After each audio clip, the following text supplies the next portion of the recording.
making our way to South Africa for a safari. The results of losing a game of auction chicken a couple of years ago, or maybe winning a game.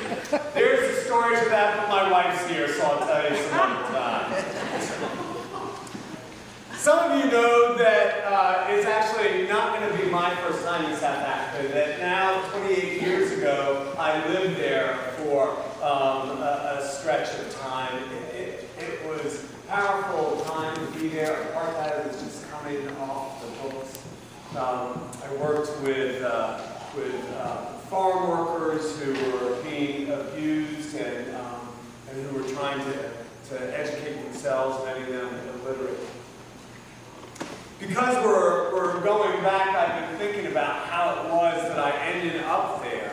And remembering the conversation I had with my mentor and spiritual director, Emmett Jarrett. That's how this whole thing got started, my first trip to South Africa. We, at our church where he worked, we had sponsored a black South African priest who had been put in charge of a white congregation for one of the first times in the Church of South Africa.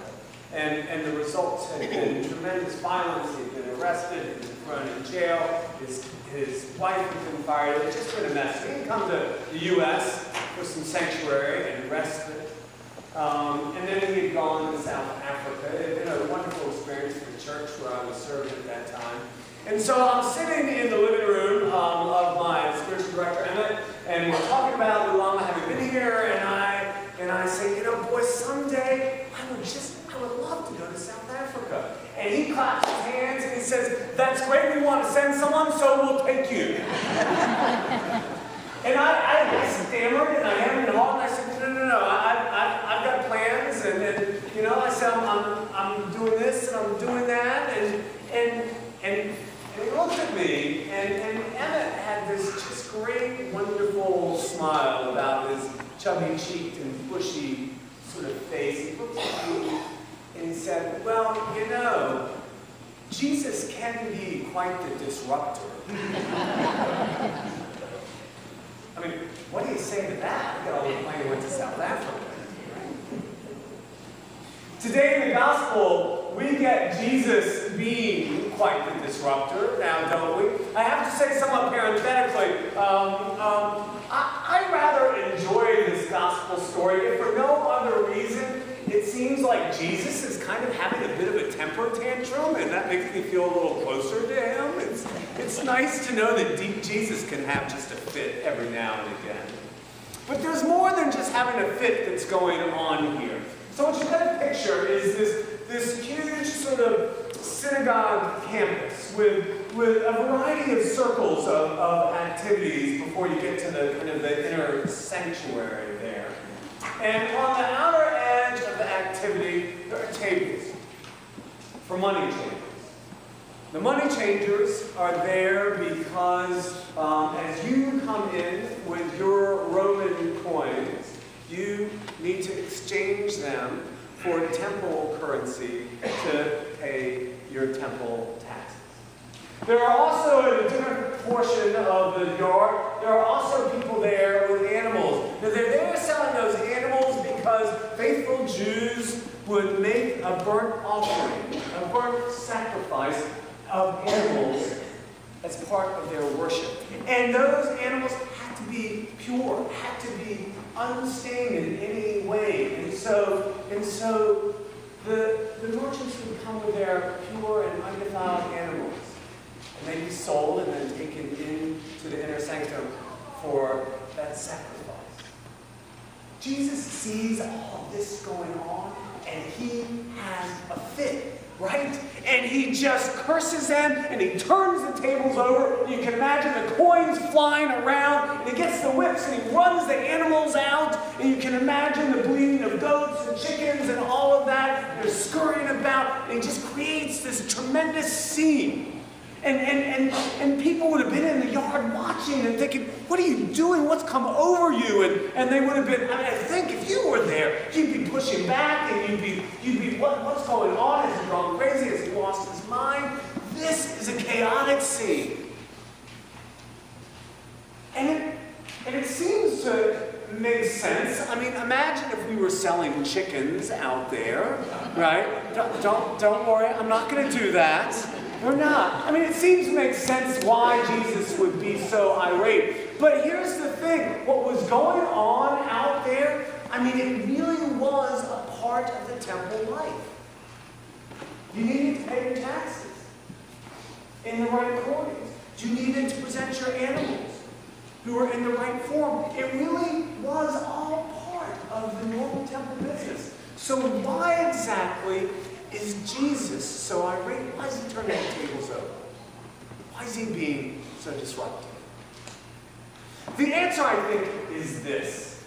Even though this has been part of the standard operating procedure, the function no longer fit the purpose of what was going on out there. Because the function out there was all about how do we be faithful members of this community? And how do we honor our relationship with God? And what Jesus was doing when he turned over the tables, when he ran out the animals, is saying, you know what, these practices, they don't work anymore.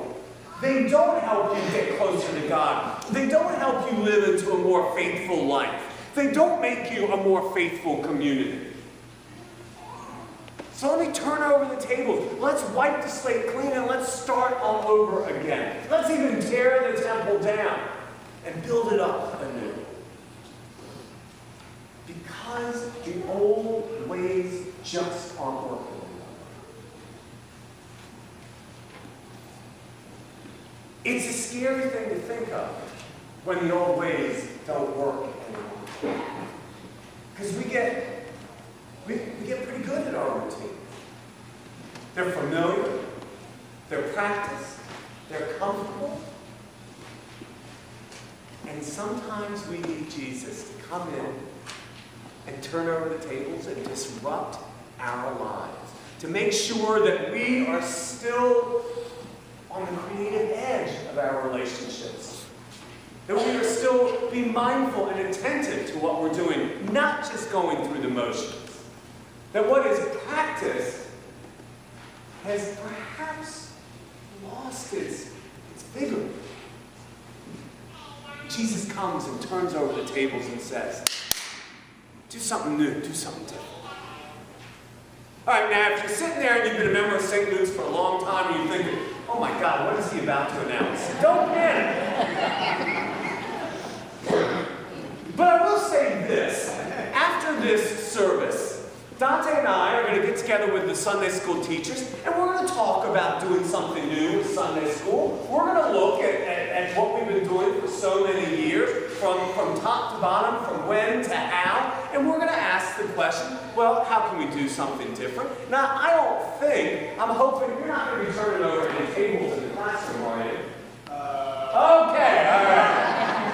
Makes me nervous about leaving.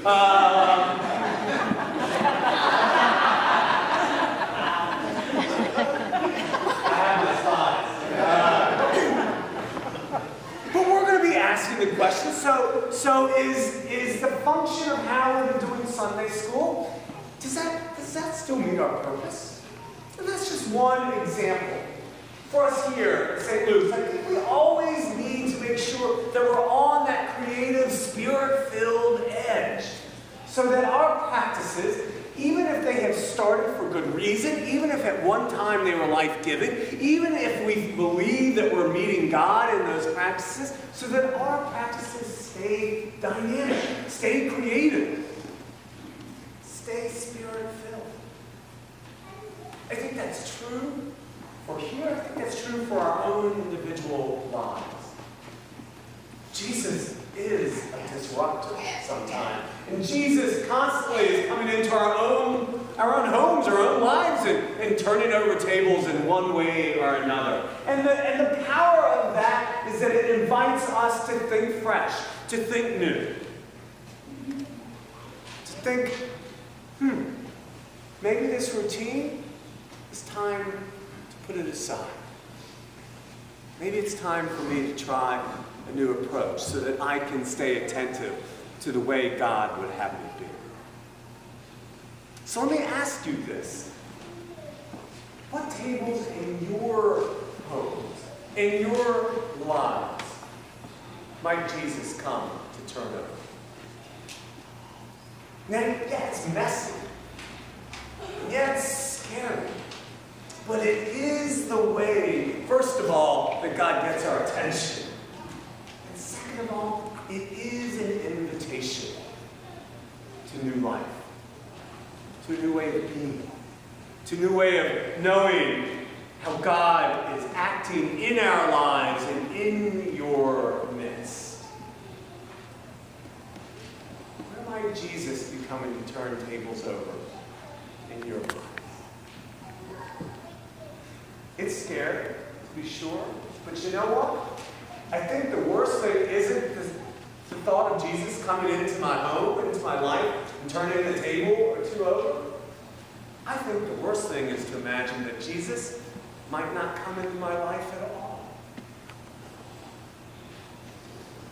Amen.